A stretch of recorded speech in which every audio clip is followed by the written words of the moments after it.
많은 그리스도인들이 성경을 보면서 또 이렇게 신앙생활 하면서 좀 오해하시는 게 하나 있습니다. 이스라엘 백성들이 멸망하게 된 게 바알과 아세라를 섬겼기 때문에 멸망했다라고 생각을 합니다. 한편으로는 맞습니다. 그런데 실제로는 이들은 바알과 아세라한테 절하지 않았습니다. 하나님께 제사를 매일 드렸어요.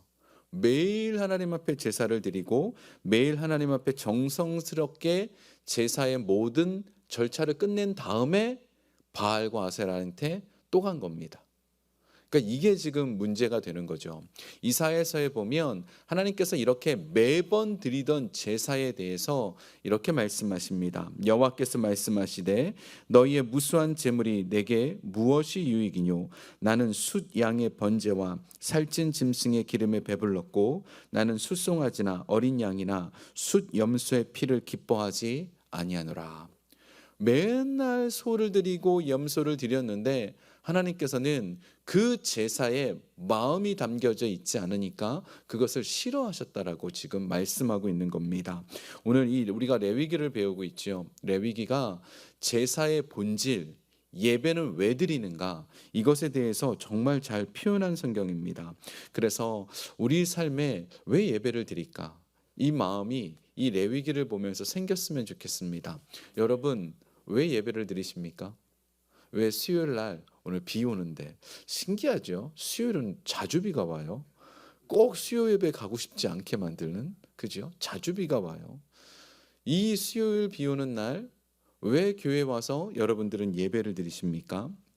다른 종교에서도 제사가 있어요. 다른 모든 종교에서도 제사가 있습니다. 하다못해 샤머니즘도 제사가 있습니다. 그 무당들이나 어디 선앙당에 뭐 갖다 놓고 고사 지내고 하잖아요.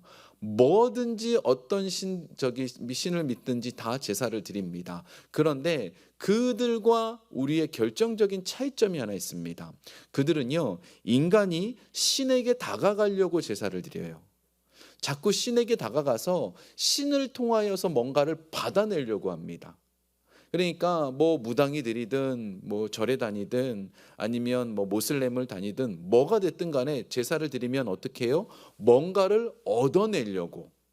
하나님이 아니고 뭐 이거 좀 주세요, 나의 신이시여 하고 자꾸 이렇게 외치는 것이 이 다른 신에서 다른 종교를 믿는 사람들의 제사 드리는 목적입니다. 그런데 기독교는 다릅니다.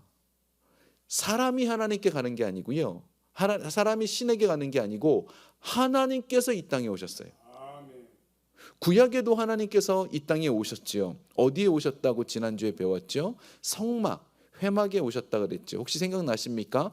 회막은 큰 거, 네. 성막은 그 안에 있는 작은 거. 근데 이 성막의 사이즈가 얼마인가 하면 이 성막의 사이즈는요 13m 정도니까 우리 교회 요 뜰까지 다 포함한 겁니다. 성막의 뜰은 그렇게 크지 않아요. 근데 그 안에 지성소가 있죠. 많이 들어보셨죠? 지성소. 그 지성소의 사이즈는 4.5m 요 정도 되나요? 되게 작지요. 그런데 그 지성소 안에 뭐가 있습니까? 하나님의 법궤, 그 언약궤가 있습니다. 언약궤에 하나님이 임재해 주셨어요. 언약궤의 사이즈는 1.5m입니다. 하나님께서는 온 우주를 창조하신 분이세요. 온 우주를 창조하신 분이세요. 근데 그분이 1.5m짜리 박스 나무 위에 오십니다. 이건 좀 너무 이해가 안 되지 않습니까? 그리스에 가면 파르테논 신전이라는 게 있어요. 그 길이만 70m입니다. 어마어마하게 크죠. 그런데 하나님이 진짜 신이신데 요만한 데 오셨습니다. 왜 그런가 하면 하나님께서 이 땅에 오시는 것은 섬김 받으러 온 것이 아니라 우리로 하여금 하나님의 자녀 삼아 주시기 위해서 오셨습니다. 예수님이 이 땅에 오셨을 때 어디에 오셨지요? 왕궁 아니지요? 마구간으로 오셨고 또 그의 평생 사역하는 내내 가장 낮은 자의 자리로 이 땅에 계시다가 십자가에서 죽으신 분, 우리 예수님이세요. 우리 하나님은요, 하나님께서 이 땅에 찾아오셔 주십니다. 하나님께서 사람에게 다가와 주세요.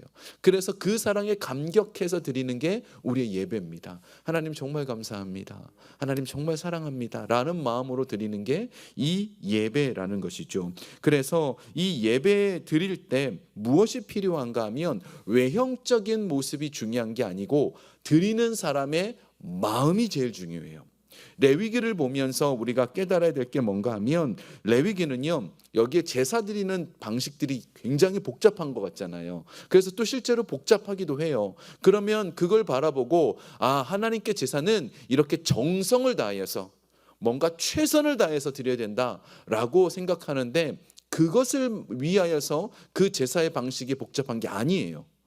왜 이렇게 복잡한가 하면, 하나님께서는 이 모든 절차를 통해서 하나님이 우리를 얼마나 사랑하시는지를 다 보여주시는 거예요. 여러분, 이 절차는요, 여기 지금 레위기에 나와 있는 절차들은 굉장히 까다로워 보이지만 이제 오늘부터 본격적으로 살펴볼 건데, 하나님의 사랑이 담겨 있습니다. 하나님께서 하나하나 절차에 아무 의미 없이 둔 것이 없어요. 그래서 우리가 제일 중요한 것은 마음을 가지고 나가야 됩니다. 내 마음. 진짜 겉으로 나라가 하나님 앞에 있는 그 말고 진짜 마음이 중요합니다. 미가서 6장에 보면 하나님께서 이렇게 말씀하십니다. 여호와께서 천천의 순양이나 만말의 강물 같은 기름을 기뻐하실까? 내 허물을 위하여 내 마다들을, 내 영혼의 죄로 말미암아 내 몸의 열매를 드릴까?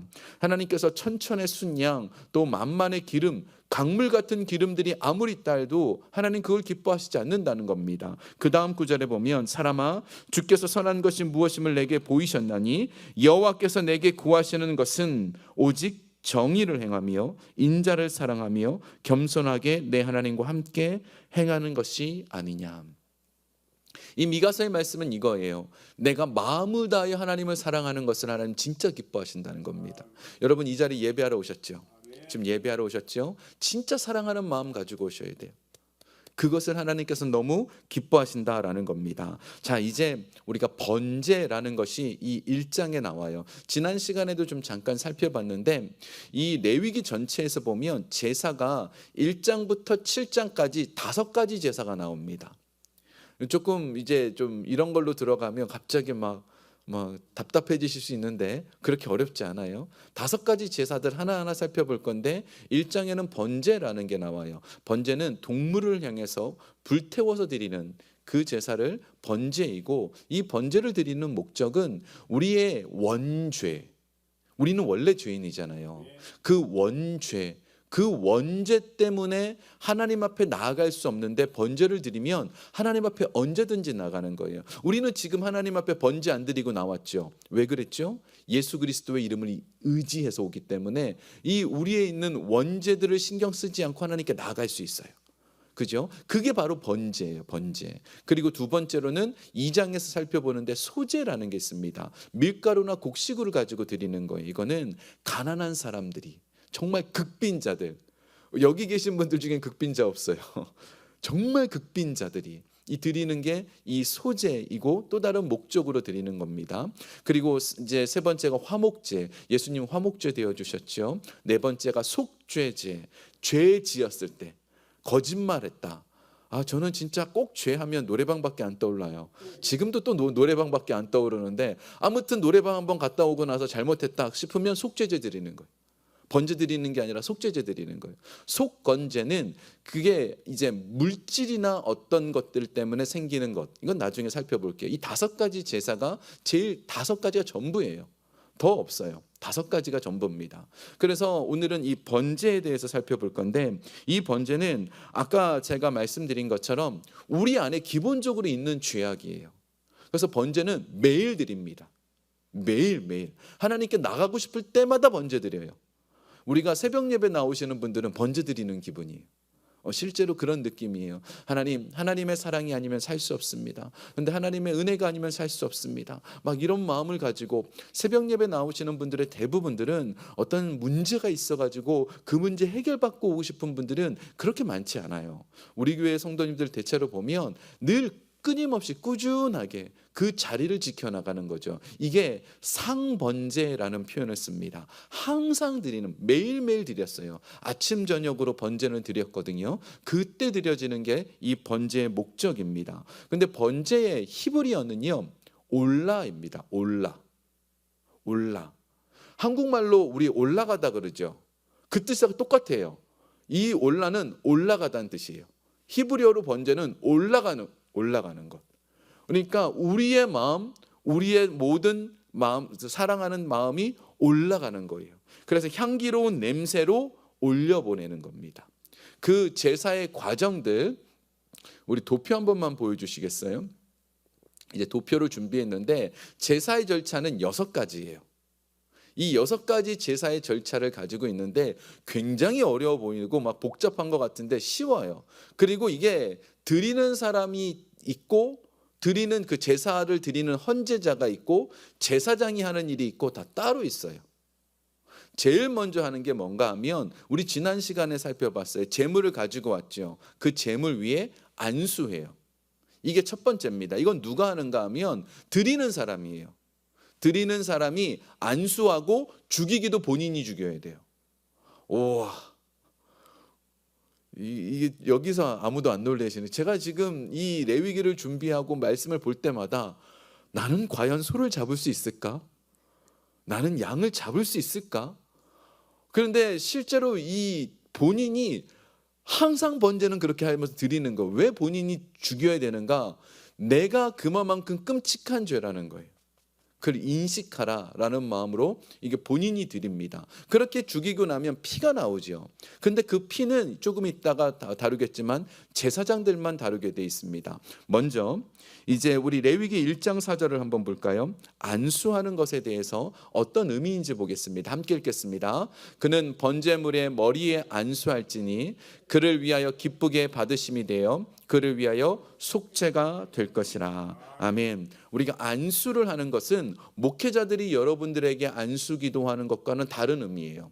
이 안수는 지난 시간에 말씀드렸습니다. 이거는 이렇게 내 죄를 전가시킨다. 임프테이션이라고 그랬죠. 전가시키는 거예요. 내 죄가 이 동물한테 가서 갔다라고 기도가 끝나면, 안수가 끝나면 바로 동물을 죽여서 그 죄를 없앤다라는 겁니다. 그래서 이 제사를 드릴 때 안수하는 것은 내 죄와 이 제물을 일치시킨다는 뜻이 있어요.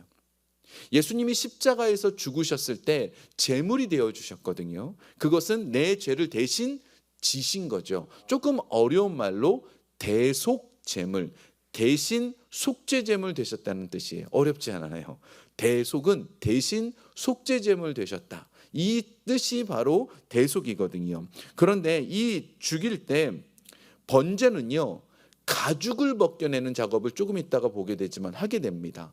가죽을 벗겨내고 모든 것을 불태워 드립니다. 아까 그 번제는 올라라 그랬죠. 불태워 올려서 하나님께 드리는 겁니다. 그래서 본인을 불태우는 거예요. 내 모든 것을 불태우는 겁니다. 내 전부를 불태우는 게 뭐예요? 번제예요. 그래서 여러분 매일 교회 나올 때마다 내 마음, 내 모든 것 주님 다 드립니다. 나의만 받으소서라는 그 찬양처럼 다 드리는 것. 이게 진짜 번제의 의미예요. 그래서 가인과 아벨의 제사, 우리 새벽 예배 드리는 때는 우리 배우셨습니다. 가인의 제사는 하나님이 안 받으셨고 아벨의 제사는 받으셨어요. 그런데 그 이유가 뭐냐면 가인이 드렸기 때문에 안 받았습니다. 아벨이 드렸기 때문에 받은 거고요.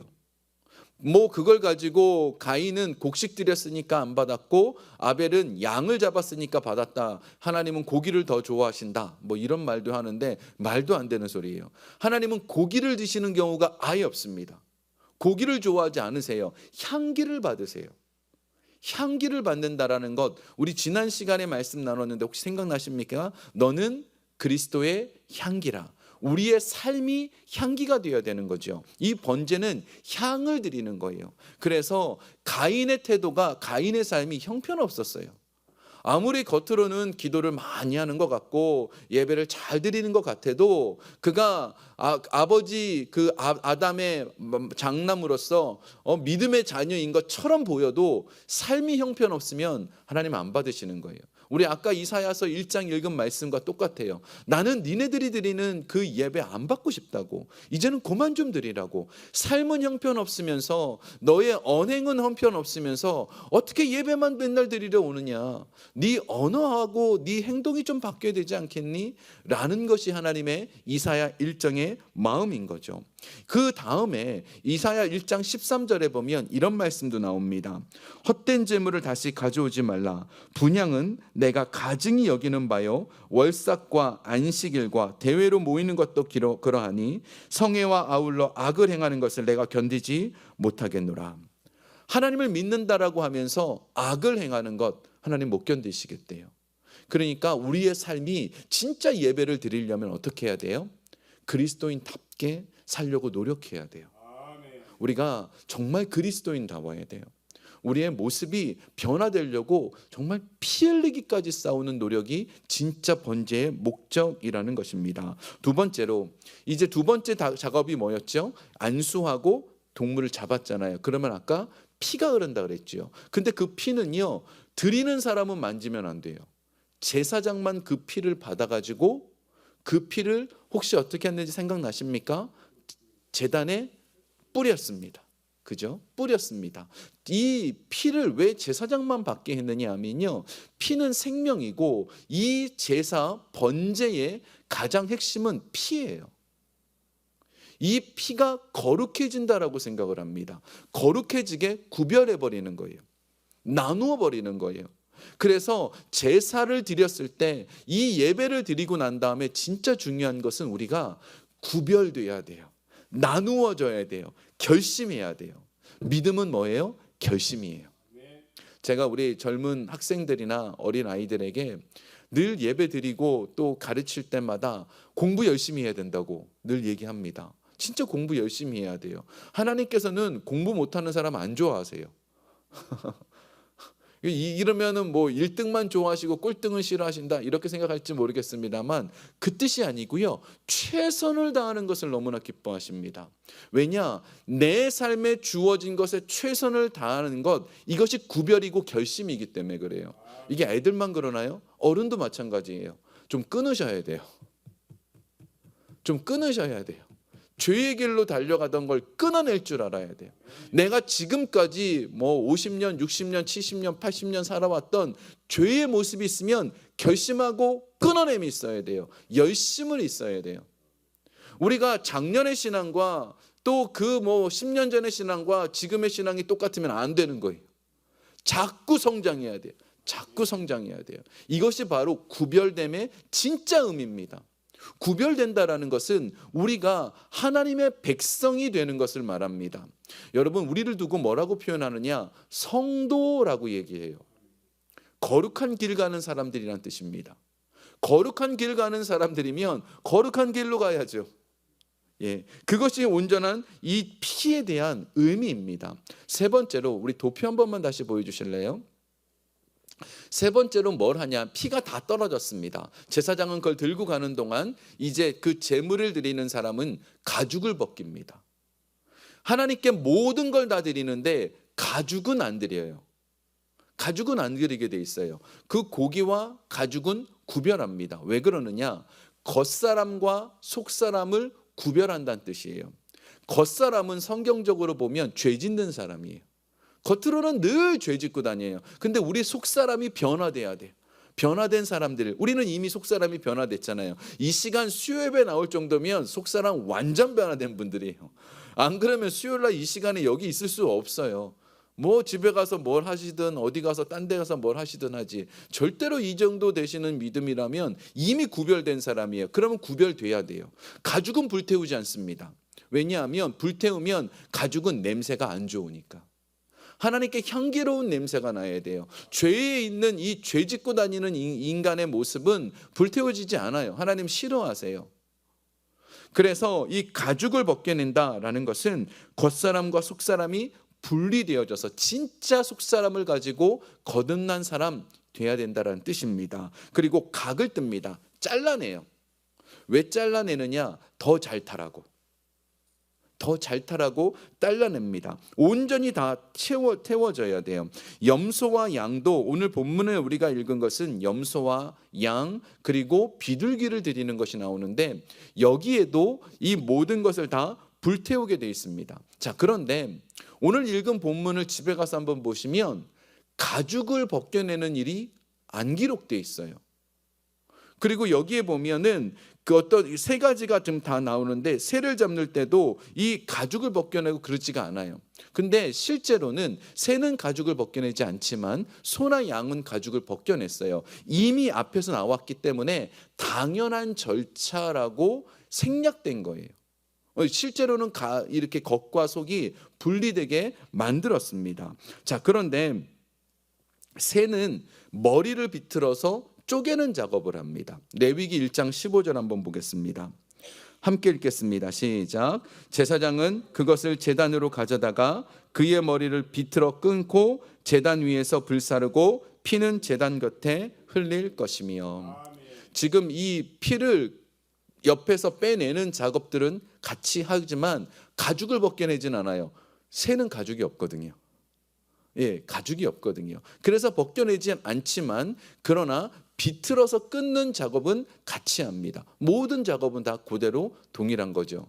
오늘은 좀 지루하신가 봐요. 정말 저 열심히 준비하는데. 네, 조금만 힘내시고. 다 대신 이 새의 날개를 잡아 찢습니다. 왜 찢을까요? 완전하게 다 찢지는 않아요.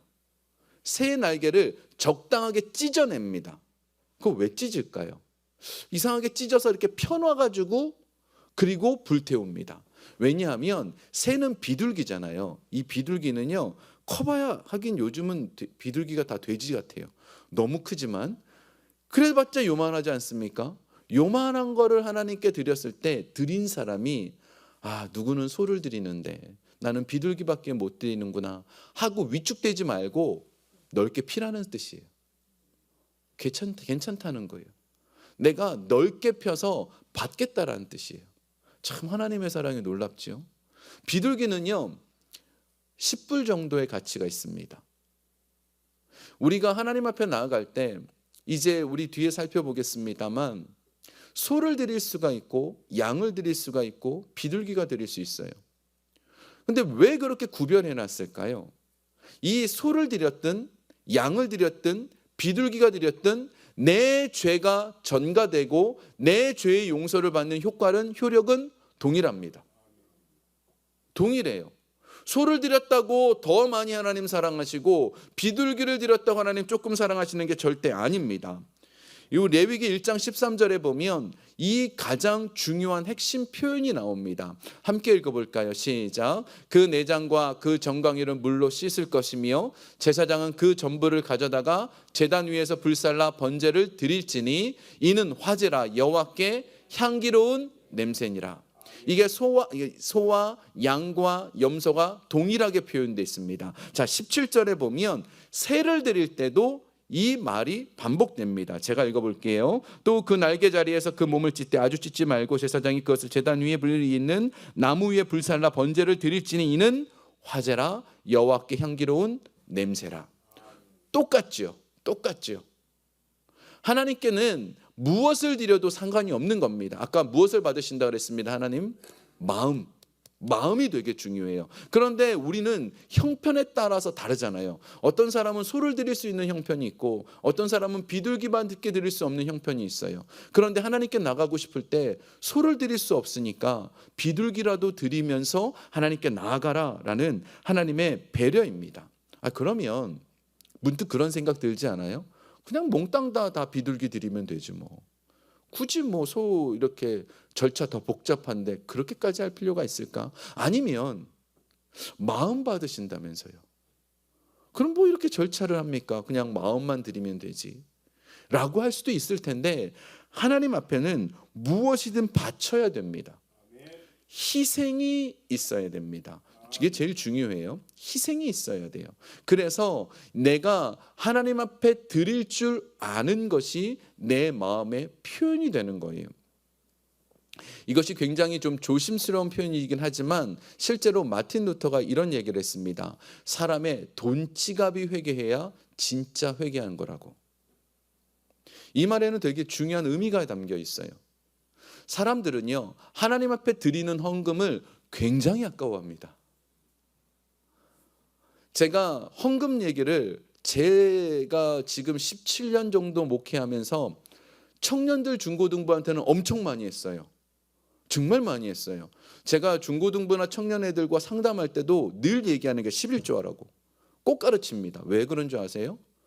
그 청년들 중고등부는 제가 그렇게 얘기를 해도 시험 들지 않아요. 근데 어른들한테 설교를 헌금에 대한 얘기를 하면 시험이 듭니다. 한 번은 제가 이 부활절 헌금 봉투 들고 헌금 봉투 저 뒤에 있습니다라고 했다가 헌금 강조하고 돈 밝히는 목사라 그래가지고 시험 들고 나가신 분이 계세요. 제가 너무 마음이 아팠어요. 그게 아닌데 이거에 대해서 너무 오해를 하시는 거예요. 돈을 밝히는 것이 아닌데 이 부분이 명확해야 되거든요. 하나님께 헌금을 드리는 것에 대해서 너무 인식한 거죠. 소를 드릴 수 있는 사람이 비둘기를 드리는 건 하나님 별로 안 좋아하세요. 왜요? 소를 충분히 드릴 수 있으면 소를 드리는 게 하나님을 사랑하는 표현입니다. 내 자녀가 있습니다. 내 자녀에게 무엇을 줘도 안 아까워요. 정말 뭐를 줘도 안 아까워요. 제 아들이 보스턴에서 이제 공부를 하고 있잖아요. 근데 이제 학교 방학을 갔다가 오면 데려다 줘야 됩니다. 왜냐하면 짐이 많으니까. 근데 여기 이민에서 삶을 사시는 분들은 부모님들이 다 해보신 게 있어요. 아이가 타주 멀리 있으면 그 애땀에 미시시피도 가고요, 보스턴도 갔다 오고요, 어디도 갔다 오고 다 운전해서 갔다가 옵니다. 아이고, 애들은 그게 얼마나 힘든지 잘 몰라요. 그죠? 저는 보스턴 당일로 가까우니까 당일로 왔다 갔다 하는데 그것도 힘들거든요. 하지만 내가 얘 때문에 왜 하지? 이런 생각이 들지는 않아요. 내 자녀니까. 자녀를 사랑하면 뭘 해도 아깝지가 않죠. 사랑하면 다 주고 싶은 게 부모의 마음입니다. 그런데 사랑의 마음이 하나님께 담겨 있다면 소를 드릴 수 있는 형편에도 비둘기를 드린다라는 것은 하나님을 사랑하지 않는 태도인 거죠. 하나님은 이 마음을 받고 싶은 겁니다. 다음 주에 살펴보겠는데 소제는 밀가루로 드립니다. 밀가루는요, 비둘기조차 드리지 못하는 극빈자가 드리는 제사가 소제입니다. 하나님께서 원하시는 것은요, 밀가루 오케이, 밀가루라도 좋다, 드려야 된다라는 겁니다. 드려야 되는 거예요. 하나님은 돈이 없으신 분이 절대 아니에요. 우리 돈을 가지고 교회를 운영하시는 분이 아니에요. 우리 돈을 가지고 목회자들 월급을 주는 분이 절대 아니에요. 하나님은 우리의 그 헌금을 가지고 이 세상을 움직이는 분이 절대 아니에요. 온 우주가 하나님 것입니다. 하늘에서 먹을 것을 내릴 수 있는 분이세요. 우리가 그렇게 생각한다면 헌금에 인색하시면 안 돼요. 헌금 얘기 나온 김에 우리 교회는 그런 분이 없기 때문에 제가 자신 있게 얘기합니다. 헌금을 드릴 때 10불 99센트 이렇게 드리시지 마세요. 그러니까 정확하게 하시겠다고 그렇게 하시는 분들이 있으세요. 그렇게 하는 거 아닙니다. 10의 1조를 드릴 때 내가 10의 1조가 10불이면 10불을 드려도 되고 9불이면 10불 드린다고 1불 더 드린다고 큰일 나는 거 아니에요. 그런데 하나님 앞에 내 마음을 조금 더 넓게 드렸으면 좋겠는데 내가 11조를 정확하게 해야 되니까 내가 8불이 11조니까 8불 이러는 거 아닙니다. 더 여유 있게 하나님 앞에 내 마음을 표현할 줄 알 때 더 크게 채워주시는 분이시죠. 레위기를 들릴 때마다 늘 느끼는 게 있습니다. 하나님의 사랑이 얼마나 큰가라는 겁니다. 번제의 완성은 예수님의 십자가입니다. 예수님이 십자가에서 불태워져서 온전히 다 드려졌습니다. 머리부터 발끝까지 다 드려졌습니다. 우리의 죄를 위해서 생명 주셨습니다.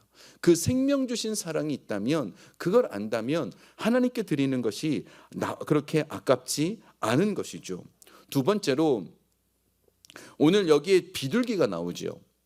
소와 양과 소까지는 이해가 돼요. 어느 정도 재력이 있으신 분들은 그렇게 드리겠죠.